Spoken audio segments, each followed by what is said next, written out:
Hi, my name is Tuy Sobil, but everybody call me Keke. And I was born, I wouldn't say don't know which one yet. So I would say Batamon. And then go to the refugee camp when I was a baby. And then from the baby, I went to the US around age 1.5 or 2 years. My parents were sponsored to go to Phoenix, Arizona. So we lived in Phoenix about 2 years by some church people that sponsored my family to go there. And then 2 years later, they told my mom and dad that Long Beach, California is, my parents could apply for welfare, and my parents didn't have no job, and then so they went to Long Beach, moved to Long Beach to get on welfare. And so in Long Beach, California, is like the projects of like how they set different races up, so you could have one whole apartment full of Cambodians, and then no parents speak English, and then all the kids is barely learning how to speak English. And then down the street or down the block, you'll be apartment full of black people. And then you'll go over here, and the other side be apartment full of Mexican. It's not mixed, so it's like races at the same time of different places. So growing up in Long Beach, I ended up at the age 8, I started breakdancing and stuff like that, and ended up getting into a lot of trouble with other races. And so, it's like when my mom, as a kid, they so scared of black people, they were like, you see I come out, run, like their favorite line, like, just run, don't even argue it, don't say nothing. And you're like, growing up, now we start speaking English, and we're like, what, we gonna run? No, they ain't gonna run. But then at the end, we end up, us and the black people end up getting along good, and then we became families and stuff. But it was just Cambodian really did get along with the Latinos and the Mexican gangs, because you could say the Mexican was all about territory and drugs, and us Cambodians, we don't care about that. We just care about our street, our apartment, and our place. So it's like, there's no benefit for them to beef with us, because we don't own them. We just protect our territory where people can't come hurt us. So I end up from breakdancing to tagging to gangbanging, because of how I said it became like everybody think it was racist between Cambodian and Mexican. But at the same time, it was really all about gang related, and how Mexican gang was just beating up Cambodian kids. It don't even have to be Cambodian. It could be Vietnamese, could be Laos, could be Thai, but the Chinese, and they think you're Cambodian, they're gonna beat you up because the Mexican things. So we end up growing up. So I end up, growing up saying at first, as a kid, I said, I hate Mexican. But really, it's not true. It's just, you hate the gangs. You didn't hate the people, the community, and stuff like that. It was just how we grew up. Just every Mexican we see, we try to beat up, or every Mexican we see Cambodian, they try to beat us up or to hurt us. So it became like a little war in Long Beach between Mexicans and Cambodian back in the early 80, like you could say around 82, 83, 1982, 83. That's when how Cambodian gangs started building up and becoming their own empire and building their own gang, just to, protect our community, our people, And yeah, so long story short, I end up going to prison and everything, and go in and out and believing, me, I'm small, when you go to prison, you're like, damn, everybody's so big, the other race is so big. But then as a Cambodian person, I go in, I want to represent Cambodian with 100% pride, but ain't no fear in me. Like, I go in and I'm like, damn, I'm small as hell, but you know what, I'm gonna represent Cambodia. First thing I did, I just get blasted up, and I don't even know how what look and everything. Yeah, I did, and just I challenge anybody that want to go against Cambodians, and then that's how, because we grew up hearing war story from our parents, but at the same time we're Khmer, and then at the same time we got that Khmer pride, Khmer love is in us, and I guess till now I still believe that, I never say I was Khmer American or nothing. I've been saying Khmer, I ain't never tattooed Khmer American. I believe that, it's in my blood, and I challenge it. And not just me, all the Cambodians in Long Beach, challenge that world. And yeah, so I end up doing about, you could say 10 and a half years total of everything, like 10, 9 and a half, 10, around there. Tiny Toones started around 2005, beginning of 2005. I was deported in 2004 to come to Cambodia. So I I'm fresh out of prison, all kind, lost, long hair, full tattoos, and the newspaper was, writing that mafia from the U.S. is getting sent back home and all that, but we're not mafia. We're just regular street gang members, little street kids that messed up in life. And it was kind of hard because, everybody look at us like we're different. Even I come here, I say I'm Khmer, but people will not look at me as Khmer. They say, I'm Khmer American or whatever, but no, I'm Khmer. They would say I'm Khmer American, but it's just how discrimination start off until you get to know the locals and stuff, and really to understand that no matter what, I died for Khmer, that's what the pride is all about. And then, how I end up volunteer. I couldn't get jobs, and I ended up volunteering at an NGO called Sang. The Sang is you could say NGO that work with drug user, gang members, whatever, sex worker. So we end up going around helping heroin addicts and drug addicts to get off drugs. And then, if they're on heroin, it's hard to stop. But the best thing we could do was to change needle.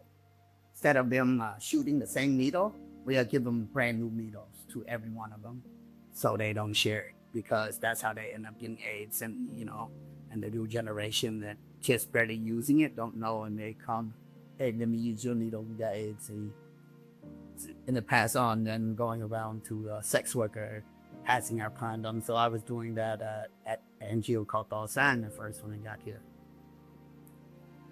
And eventually, as doing outreach, I ended up running into a group of kids that wanted to breakdance. And then the people that from the U.S. that know me and the friends told the kid that, hey, KK used to breakdance in the U.S. and, when you ask him, give it a try. They came up.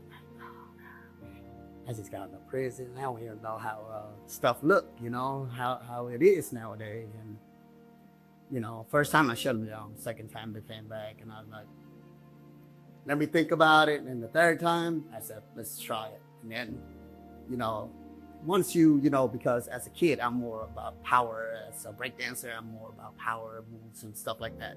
Always into it. And then when I'm looking now, like, it was like 2004, and I was seeing all these freezes, one hand scope, and all. Like, damn, I didn't see that in my generation. So it moved up. So you're telling myself that, damn, so I had to learn all this to teach the kid.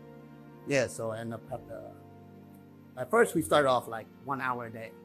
1 hour a day from 8 kids or 9 kids turned into 30 kids. 30 kids turned into 60 kids. And that's how everything just add up to Tiny Toones, and that's how I end up naming our crew, that crew, Tiny Toones. And at first it was just a crew. Wasn't planned to be a NGO, anything like that. And I start going around asking people like, how can I put these kids in school? Some of them don't go to school, or some of them don't have this, or some of them are on drugs or whatever. And then certain NGOs, like where I work at, Danse is a drug NGO. So they feed all the drug users. They give them food, they give them help, they got school. And I was like, hey, can this kid come get food and eat? They're like, no, on the drug. So the kid got to go do drug or sniff a glue to come in. So you're forcing a kid to get a food, he got to go do drugs to come in. I didn't feel that. I was like, nah, man, that ain't right. Then you go to an orphan, the orphans say they only accept orphans. And if you go to a sex worker, they only accept sex worker. And so every NGO was, their policy was what they had for who they want to help. And then a lady named Roseanne told me, why don't you be the first and accept them all? And, at my education, for school is only like an 8th grade level. I go to school, but really I ditch most of the time. I don't even go to school. I don't even study. So I can't read and write that good. So I only, you ever see these stories that these gang members can't read and write? Yeah, it's true. I'm one of them kids that hide it so long where your friends from the US say, you don't know how to read and write? Oh, man, like, God damn, I never knew that. But it's true. It's basically where every time teachers say read, you're like, all right, go to a principal or walk out or because you never learned how to read and write. So that's me, but then people kept on pushing me that it's not about reading and writing, it's about me with the people. And if I started, I think people will help and push. And then, so I gave it a try and Tiny Toones grew and we probably helped like close to 10,000 kids around Cambodia. Yeah. So Tiny Toones kids, we try to be 6 to 16. But we don't really, if they're older, they still come breakdance, do music and stuff. Because this is our 3rd generation of kids. So, so for my student, we pass it on to the next generation, next generation, next generation. So this is like the 3rd generation that we're dealing with kids. And then, so now we're dealing with 6 to, you would say, 16, but we still have older and younger ones too. So we accept them all. At the same time, we work with 150 kids per day. Right now, the school is doing bad.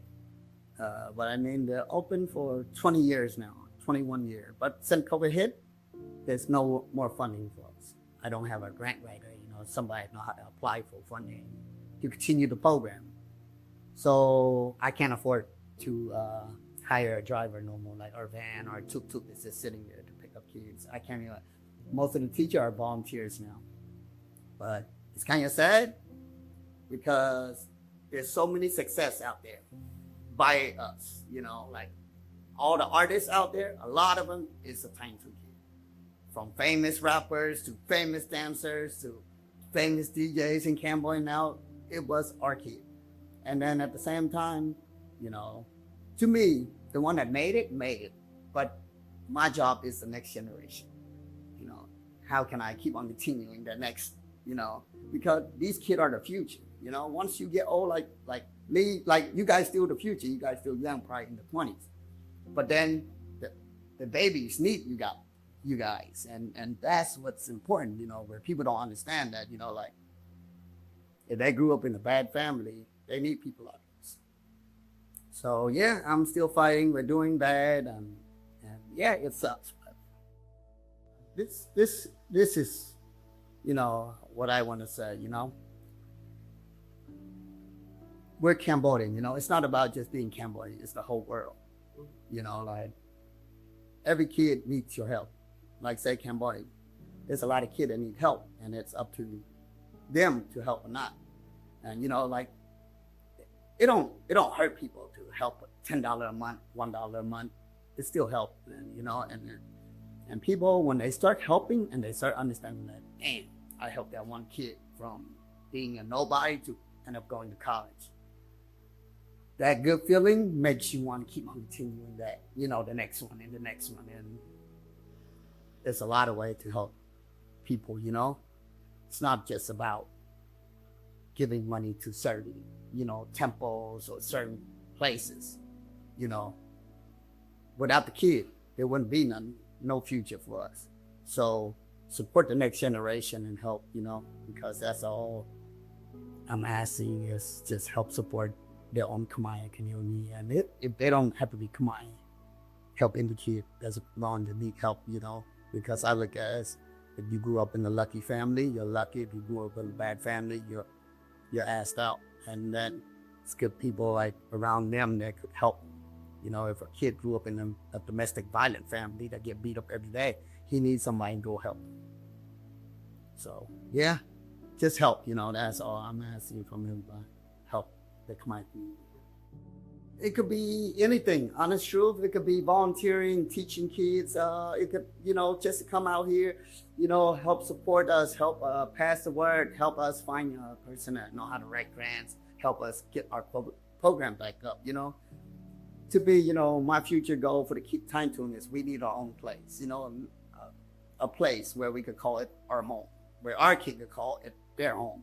Because once I'm gone, somebody else is going to take over, and they need that next person to continue the legacy for the kid. If we keep on renting, the rent go up every year on us.